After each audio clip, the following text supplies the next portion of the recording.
లేకపోతే ఇంకొంచెం ఏదన్నా పెట్టొచ్చు అంటారా? ఎందుకంటే 6 పథకాలకి చాలా బడ్జెట్ అవుతుంది అంటున్నారు. ఒక పక్క చూసుకున్నట్లయితే ఇది రేపు వచ్చే ఆర్థిక సంవత్సరం వరకే అంటున్నారు. 2025 మార్చి వరకే మార్చి 31 వరకు ఉమ్, అది ఈ బడ్జెట్ అయితే అది బడ్జెట్గా మేము భావించట్లేదు. ఉమ్, ఉమ్, ఉమ్, ఉమ్. సరే. చూపించాలి కాబట్టి ఉమ్.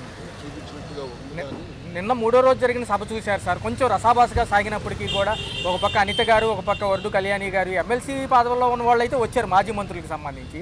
మిగతా వాళ్ళు ఎవరో రాలేదు. ఎలా అనిపిస్తుంది సార్? మిగతా వాళ్ళు కూడా వస్తే బాగుంటుంది. ఉమ్, ఇప్పుడు శాసనసభకి ఎన్నికైన వాళ్ళు శాసనసభకి రాకపోతే ఉమ్. దానికి విలువే ఉందండి. Okay okay right sir, right sir. బిల్లులు ప్రవేశపెట్టినప్పుడు ఏ పార్టీ వాళ్ళైనా సరే, ఉమ్, ఇప్పుడు టీడీపీ కూటమి అయినా సరే 164 మంది హాజరైతే ఉమ్, బాగుంటుంది. ఉమ్, ఉమ్. ఎలా ఉండబోతుంది అంటారు? అలాగే మిగతా వాళ్ళు కూడా హాజరైతే ఇంకా బాగుంటుంది. సార్ చూసుకున్నట్లయితే విశాఖపట్నం రూపురేఖలు మారిపోతున్నాయి అంటున్నారు. మెట్రో రైలుతో సహా పెట్టుబడులకు ఆస్కారంగా అక్కడ ఐటీ సెక్టార్, ఇండస్ట్రీ సెక్టార్ అంటున్నారు. ఎలా అనిపిస్తుంది సార్? పెట్టుబడులు అయితే రావాలి కదండి. ఉమ్, పెట్టుబడులు వస్తే కదా ఉద్యోగాల కల్పన జరిగేది. ఉమ్, ఉమ్, అలాగే ఏంటంటే అన్ని రకాల వర్గాల ప్రజల్ని కూడా దృష్టిలో పెట్టుకొని ఉమ్, అవి అందరికీ ఆ పదాలు అందరికీ అందేటట్టుగా ఉమ్. ప్లాన్ చేయాలి. ఓకే ఓకే సార్ చూసుకున్నట్లయితే సోషల్ మీడియాలో జరిగిన గత ప్రభుత్వంలో చేసిన వాళ్ళందరినీ అదుపులో తీసుకున్నారు. గత 2 రోజులుగా అదే జరుగుతుంది. అసలు అబలాల పైన కానీ పొలిటికల్ పార్టీస్ లీడర్స్ ఫ్యామిలీస్లో ఉన్న లేడీస్ పైన మాట్లాడుతూ ఊరుకోమంటున్నారు. ఎలా చూడాలి సార్? మంచిదే, కరెక్టే కదండి అది. ఇప్పుడు ఎవరైతే మాట్లాడారో వాళ్ళ కుటుంబ సభ్యుల గురించి వేరే ఇంకెవరైనా మాట్లాడితే వాళ్ళకే ఆ బాధ ఉంటుంది కదా. అవును. ఇప్పుడు ఆ పోస్టులు చదివే మనకే ఉమ్, కొంచెం ఇబ్బందికరంగా అనిపిస్తుంది. ఒక పక్క ఒక రకంగా కోపం వస్తుంది. ఉమ్, ఉమ్. ప్రత్యక్షంగా అనుభవించే వాళ్ళకి ఆ బాధ మరీ ఎక్కువగా ఉంది. ఆ రకంగా చర్యలు తీసుకోవడంలో తప్పు లేదు. విధానపరంగా మీరు ప్రశ్నించండి, ప్రభుత్వంలో ఉన్న తప్పొప్పుల్ని ప్రశ్నించండి, దాంట్లో తప్పు లేదు. కానీ ఓకే ఆడవాళ్ళ విషయంలో వేలుకొని కామెంట్లు పెట్టడం అది తప్ప. Sir okay sir. సార్ చూసుకుంటే మోడీ గారి హయాంలో ఇప్పుడు కూటమి ప్రభుత్వం ఉంది కాబట్టి ఎలా అనిపిస్తుంది సార్? అమరావతి పోలవరం ఈసారి అవుతుందంటారా? ఖచ్చితంగా త్వరితగతినైనా అవుతుందంటారా? ఈ ఒక తప్పని పరిస్థితి అండి. కేంద్రానికి చెయ్యని తప్పని పరిస్థితి ఏర్పడింది. ఓకే. ఎందుకంటే గత 10 సంవత్సరాలు చూశాం కదా, వాళ్ళకి పూర్తి మెజారిటీ ఉండడం వల్ల అసలు భారతదేశంలో భాగమే కాదన్నట్టుగా ప్రవర్తించారు ఆంధ్రప్రదేశ్. కానీ అది ఆంధ్రప్రదేశ్ ప్రజలు ఎప్పుడూ గుర్తుపెట్టుకుంటారు. వాళ్ళేదో టీడీపీకి జేఎస్పీ కూటమితో కలిసినంత మాత్రాన 8 సీట్లు వస్తే బీజేపీ బలం పెరిగినట్టేం కాదు. అంటే సార్ ఒక పక్క 2027కి జమిలీ ఎలక్షన్ సిద్ధం అంటున్నారు ఆయన. ఎలా అనిపిస్తుంది? దేశం మొత్తం ఒకేసారి అంత యంత్రాంగం ఉందంటారా? జమిలీ ఎలక్షన్స్ అంటే మరి పాసిబిలిటీ ఉందంటారా? అవుతుందా? దాని మీద నాకు అవగాహన లేదు. జమిలీ ఎన్నికలు అయితే అదే ఆలోచన విధానం అయితే ఒక కరెక్టే అనిపిస్తుంది.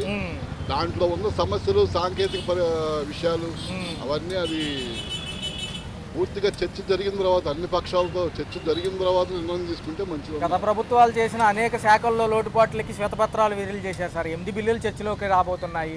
నిన్న ఒక 5 గురించి చర్చించారు. ఎలా అనిపిస్తుంది సార్? లిక్కర్ పాలసీలో అత్యంత భారీ కుంభకోణం జరిగిందంటున్నారు. ఎలా అనిపిస్తుంది సార్? గతంలో ఎలా ఉంది ఈ లిక్కర్ పాలసీకి సంబంధించి? అసలు చాలా వరకు ప్రభుత్వ ఖాతాల్లోకే జమ అవ్వలేదు అంటున్నారు ఆ డబ్బులు. జనరల్గా 95లో టీడీపీ పాలసీ మద్య నిషేధం అండి.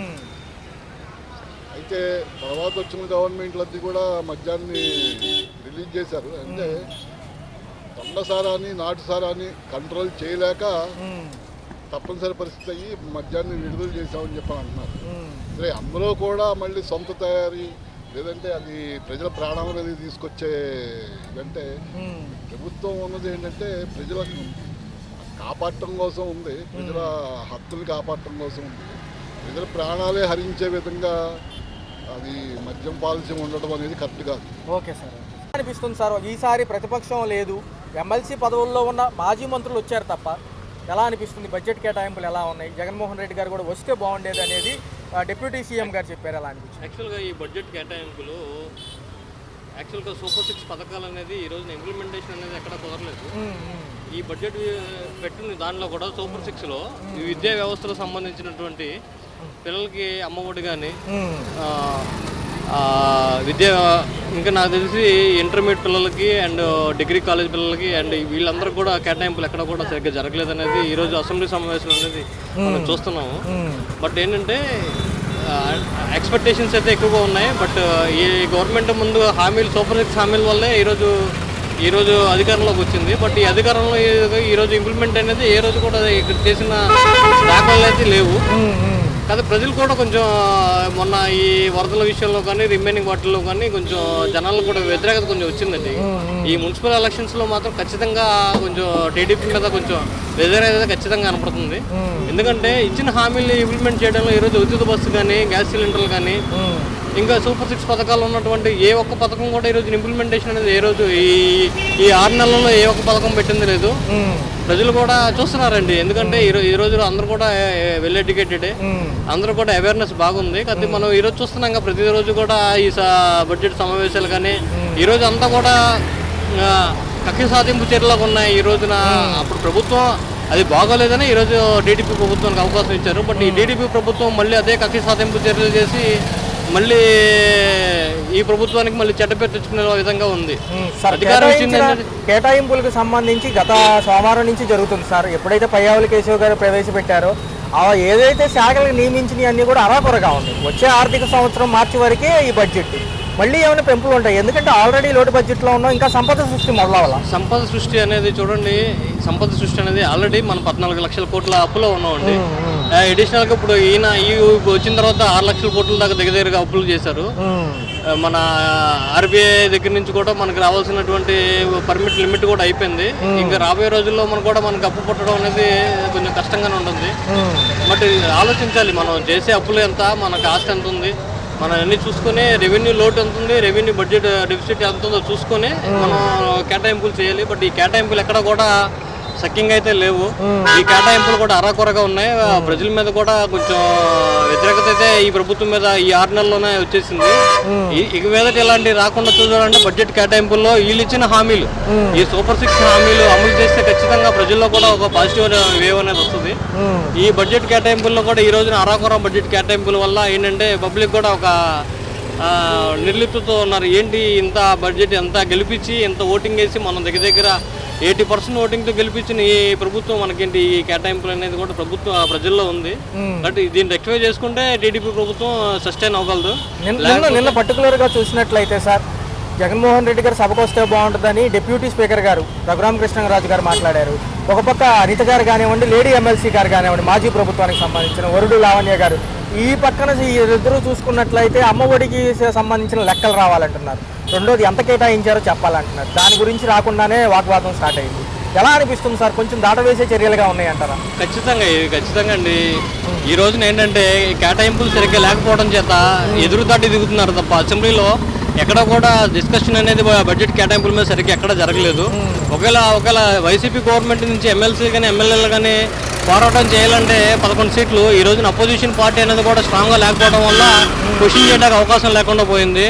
అంటే ఈ ఎమ్మెల్సీ కోటాలో కూడా బలం సరిగ్గా ఉన్నా కూడా ఈ రోజున ప్రభుత్వం అనేది అధికారం అనేది టీడీపీ పక్షాన్ని ఉండడం చేత ఈ కేటాయింపుల మీద ఆర్గ్యూ చేయాలన్నా కూడా ఈ అంటే మనకి అసెంబ్లీలో మన ఎమ్మెల్సీ మన శాసన మండలిలో చూస్తున్నాం. ప్రతి ఒక్కరు కూడా అవకాశం ఒక్కొక్కరు టీడీపీ గవర్నమెంట్ సంబంధించిన మినిస్టర్స్ వాళ్ళు మాత్రమే ఆర్గ్యుమెంట్ చేస్తున్నారు. ఈ కేటాయింపులు ప్రజల్లో అయితే తీవ్ర వ్యతిరేకత వచ్చిందండి. ఖచ్చితంగా రాబోయే రోజుల్లో ఈ కేటాయింపులు కానీ కేటాయించకపోతే ఈ తీవ్ర వ్యతిరేకత అయితే టీడీపీ గవర్నమెంట్కి వస్తుంది. మెగా డిఎస్సీ గురించి మాట్లాడడం మొన్న జరిగినప్పటికీ కూడా నోటిఫికేషన్ ప్రక్రియ రాలేదు సార్. 16,347 పోస్టులు రెడీగా ఉన్నాయి. గత ఆ ప్రభుత్వంలో, పొరుగు రాష్ట్ర ప్రభుత్వంలో ఎగ్జామ్ కూడా జరిగింది అనేక వివాదాల మధ్య.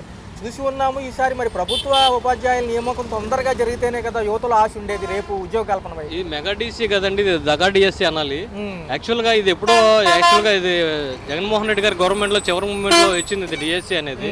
ఈ గవర్నమెంట్ ఈ రోజు కూడా దాని మీద ఎటువంటి చర్యలు తీసుకోలేదు. ఈ రోజున శ్రీకాకుళంలో కూడా పెద్ద ఎత్తున ర్యాలీలు చేశారు డిఎస్సీ మీద స్టూడెంట్స్ అందరూ కూడా. దాని మీద కూడా ఈరోజు ఎటువంటి చర్యలు లేవు. విద్యాశాఖ మీద మంత్రి కూడా ఈరోజు కూడా ఎటువంటి విడుదల గురించి ఎటువంటి జాప్యం చేస్తున్నారు తప్ప దాని గురించి ఎటువంటి ఇన్ఫర్మేషన్ అయితే ఇవ్వట్లేదు. రాబోయే రోజుల్లో ఖచ్చితంగా వీటి మీద కూడా ఈ విద్యార్థుల్లో కూడా తీవ్ర ఆందోళన. ఇప్పుడు పోలీస్ శాఖలో ఉద్యోగాలు ఇస్తారు, రిక్రూట్మెంట్ రావడంతోనే నేను జాబులు వెళ్తున్నారు, బాబు వస్తే జాబ్ అన్నారు. ఈరోజు జాబ్ అనేది ఎక్కడ కనబడట్లేదు. కాకపోతే ఇవన్నీ రెక్టిఫై చేసుకొని రాబోయే రోజుల్లో మీరు ప్రభుత్వానికి అంటే ఈ స్టూడెంట్స్ కూడా పాపం ఎన్నాళ్ళ నుంచి ప్రిపేర్ అవుతూ ఉంటారు ఈ ఫీజులు కట్టలేక. మరి వాళ్ళందరికీ కూడా మరి ఫీజులు కట్టుకొని ఇవన్నీ చేయాలంటే మరి ఆర్థిక స్తోమత సరిపోవాలి. వాళ్ళ అమ్మ నాన్నల మీద ఆధారపడి ఉంటారు కాబట్టి ఖచ్చితంగా వీళ్ళకి డిఎస్సి ఇలాంటి నోటిఫికేషన్స్ ఇచ్చి విద్యార్థులకు ఎటువంటి కొంచెం జాబులు వచ్చే విధంగా ట్రై చేయాలి. వాళ్ళ అమ్మ నాన్నల బాధ్యతలు కొంచెం తగ్గించాలని కోరుకుంటున్నాను. సార్ చూసుకున్నట్లయితే కేంద్ర సహాయంతో ఉన్నాము. గతంలో కంటే ఈసారి కేంద్రం బలం ఎక్కువ ఉంది బ్యాక్ సైడ్ స్టేట్కి. ఈసారన్నా పోలవరం అమరావతి కంప్లీట్ అవుతాయా సార్? ఎందుకంటే మోడీ గారి నినాదం జమిలీ ఎలక్షన్సే, పొద్దున్న లేచినా సాయంత్రం లేచినా ఆయన దాని మీదే ఉంటున్నారు. ఎలా చూడాలి? ఈ పోలవరం ప్రాజెక్ట్ అనేది మనకి కేంద్ర దాంతో సాగుతున్నప్పటికి కూడా ఈ రోజున మనకి ఒక బలం ఉంది. టీడీపీ గవర్నమెంట్ అనేది ఈరోజు ఎంపీల బలం ఉంది సెంట్రల్ గవర్నమెంట్లో. ఈ రోజున మనం గట్టిగా పోరాడితే పోలవరం ప్రాజెక్ట్ అయినా సరే రిమైనింగ్ ఏదైనా సరే రావాల్సిన అవకాశం అయితే ఎక్కువగా ఉంది. ఈ రోజున మోడీ గారు కూడా ఈ రోజున టీడీపీ ప్రభుత్వంపై ఆధారపడే పనిచేస్తున్నారు. టీడీపీ ప్రభుత్వం కానీ ఈ రోజున ఎంపీలు కానీ బయటకు వచ్చేస్తే ఈ రోజున పడిపోయే అవకాశం ఎక్కువ ఉంది. గవర్నమెంట్ ఈరోజు పడిపోయే అవకాశం ఎక్కువ ఉంది. కాబట్టి మోడీ మీద ఎక్కువ ప్రెజర్ తీసుకొచ్చి రావాల్సినటువంటి ఫండ్స్ అన్ని కూడా రప్పిస్తే ఏపీ స్టేట్కి అయితే మంచిగా జరుగుతుంది. Okay sir. రోజు అసెంబ్లీ సమావేశాలు జరిగాయి. ఒక పక్క అనిత గారు, ఒక పక్క ఎవరైతే వరుడు లావణ్య గారు ఆవిడ కూడా మాట్లాడడం జరిగింది. అనేక అంశాల్లో లెక్కలు తేలాలని ఆవిడ సరిపోతుందని వీళ్ళు బడ్జెట్ అంటున్నారు. ఎలా అనిపిస్తుంది? ఏం సరిపోతే 5 సంవత్సరాలు సర్వనాశనం చేశారు స్టేట్ని.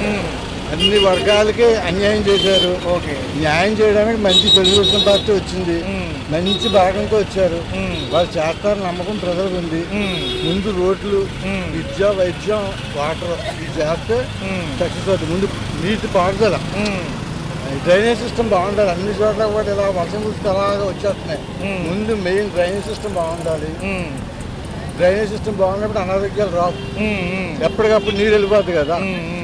30 లక్షల కోట్లు పెట్టుబడులు వచ్చేలాగా మేము మాట్లాడుతున్నాము. ఏవైతే ఇండస్ట్రియల్ వాళ్ళు తలుచుకుంటే ఎందుకు రావు, వస్తాయి. సద్వినియోగం చేస్తారు. అందరూ చక్కటి లీడర్స్ ఉన్నారు, చక్కగా చేస్తారు. నిన్న సభలో లోకేష్ గారు కూడా అనడం జరిగింది. ఆవిడ తల్లి గారి పైన చేసిన వ్యాఖ్యల గురించి కూడా చాలా తప్పు. అది చాలా అన్యాయం, చాలా తప్పు, చాలా దుర్మార్గం. వాళ్ళని ఎవరైనా ఉపేక్షించరు. మరి 5 ఏళ్ళు అందరూ నోరు మూసుకున్నారు. ఎవరి నోరు ఎత్తితే వాళ్ళు తీసుకెళ్లి జైల్లో వేసారు. అందువల్ల ప్రజలు ఎవరు పెద్దగా పట్టించుకోవాలా. ఒక పక్క చూసుకుంటే సార్ పోసాని కృష్ణమురళి గారు, తర్వాత ఎవరైతే ఆ లేడీ ఉన్నారు ఇంకొక లేడీ పద్దాక చేసింది ఆవిడ కూడా మేము టెలికాస్ట్ చెప్తే మా మీద పెడతారు. మాకెందుకు? దాని గురించి కాదు సార్, జనరల్ గా ఏంటంటే అసత్య ప్రచారాల గురించి. జనరల్ గా ఏంటంటే జనం అంతా కూడా జనరల్ గా విషయాల గురించి మాట్లాడుతూ ఉంటారు. గత ప్రభుత్వంలో అసత్య ప్రచారాల గురించి. వైజాగ్ ఉంది, నాశనం చేశారు. ఆదాయం పోయిందా? ఇప్పుడు కలిపి ఆదాయం వచ్చేది పాడు చేయడం ఎందుకు? రిసుకోండి, సర్వనాశనం చేశారా? ఆ తిరుపతి చూస్తే తిరుపతిలో దానం చేశారు. తిరుపతిలో ఇదివరకు ఎంత ప్రశాంతంగా ఎంత బాగుండేది. తిరుమల అంటే ఇప్పుడు ఏమీ లేదు. పైన అక్కలేని మతాల గొడవలు తీసుకొస్తున్నారు. హిందూ మతాన్ని పాటు చేస్తున్నారు. సార్ డిఎస్సి కూడా ప్రకటించడం జరిగింది. ఎలా అనిపిస్తుంది సార్? ఉపాధ్యాయుల భర్తీ కూడా త్వరలో ఉండబోతుంది అంటున్నారు. ఎలా అనిపిస్తుంది? ఉపాధ్యాయులు చేస్తారు, మరి ఒక్కొక్కటి చేసుకొస్తారు కదా. మొన్నే కదా 4 నెలలు అయింది కదా చేసుకొస్తారు. ఎలా మంచి ప్రభుత్వం వచ్చింది. ప్రజలు మంచి తీర్పు ఇచ్చారు. ఒక పక్క సోషల్ మీడియా మాధ్యమాల్లో గత ప్రభుత్వాలు చేసిన అన్యాయాలని చాలా మొత్తం అన్ని వర్గాలకి చేశారు కదా. ఒకదానికేంటి, ఎక్కడ దొరికితే అక్కడ ఫుల్గా దోషిస్తున్నారు. ఈడు లేదు, ఆడు లేదు, వాడు లేదు. సర్వనాశనం చేసి వదిలేరు స్టేట్ని. 8 బిల్లులు చర్చకు రాబోతున్నాయి సార్. ఇప్పుడు వరకు 5 బిల్లులు చర్చల్లో ఉన్నాయి. మరి 22 వరకు జరిగే ఈ సభ ఎలా ఉండబోతుంది? ఇంకా హోరాహోరీగా ఉంటుంది. ఎలా జరుగుతుంది? మరి రావాలి, సరే న్యాయం చెయ్యాలి కదా. విశాఖపట్నాన్ని అభివృద్ధి వైపే నిన్న చర్చలు జరిగినాయి సార్. చూసుకుంటే గ్రీన్ కారిడార్ అంటున్నారు, వ్యవసాయానికి పెద్దపీట అంటున్నారు. ఒక పక్క చూసుకున్నట్లయితే మళ్ళీ కొత్త పవర్. ఇప్పుడు ఇతర దేశాల్లో నీరు లేకుండా విపరీతమైన పళ్ళు, కాయలు, కూరలు పండిస్తున్నారు. మనకు అన్ని వనరులు ఉన్నాయి. ఏం చేస్తున్నారు మినిస్టర్ వచ్చి? ఓకే, ఏసీలో కూర్చుంటే కానీ అక్కడికి వెళ్ళాలి, చూడాలి. మన ప్రజలకు అయ్యి ఉపయోగపడతాయో ఆ విత్తనాలు పట్టు రావాలి. రైతులను ఒప్పించి అన్ని ఊడిపించాలి, పండించాలి. ఎన్ని రకాలు వస్తున్నాయి, మామిడి పళ్ళు 3 రకాలు అన్ని వస్తున్నాయి. మన ఆంధ్రప్రదేశ్లో లేని వనరంటూ లేదు, అన్నీ ఉన్నాయి. నీరుంది, నేల ఉంది. మరి డెవలప్ చేయడానికి రైతులు ఉన్నారు. ప్రతిపక్షం లేదు. ఒకవేళ మామూలుగా మాజీ మంత్రులు వస్తే బాగుండేది, సీఎం జగన్ గారు వస్తే బాగుండేది అని ఈయన అంటున్నారు. రఘురామకృష్ణరాజు గారు తిక్క తప్ప ఏముంది, తిట్టుకుంటూ కొట్టుకుంటూ తప్ప అసలు ప్రజల గురించి కానీ రాజ్యాంగం గురించి కానీ ఆచరణలో పెట్టేవాడు చేసేవాళ్ళు ఉన్నారు. ఇప్పుడు వాళ్ళు ఏం లేదు. ఎంతసేపు మళ్ళీ రాబోయే ఎలక్షన్లకి ఇప్పటి నుంచి కొట్టుకుంటాం అదే పని. సీటు గురించి కొట్టుకుంటామే కానీ నిస్వార్థంగా ప్రజలకు పనిచేసే వాళ్ళు మాకేం కనపట్లా. సార్ నాకు పోలవరం నేను కనీసం ఒక 7-8 సార్లు ఓటేసాను ఇప్పటికే. ఏమి లేదు, కాటిట్లు కానీ చేస్తున్నాం. పోలవరం అమరావతి వెళ్ళబోతుంది కదా సార్, ఈ చర్చలు అవ్వాలి. పోలవరం అయితే మరి మన ఆంధ్రప్రదేశ్ ఎంతో బాగుపడుతుంది. ఎంతో నీటి పేరు ఉండదు, ఎంతో పంట 10 లక్షల ఎకరాలు ఎంతో గుడిగా వస్తుంది. Right sir.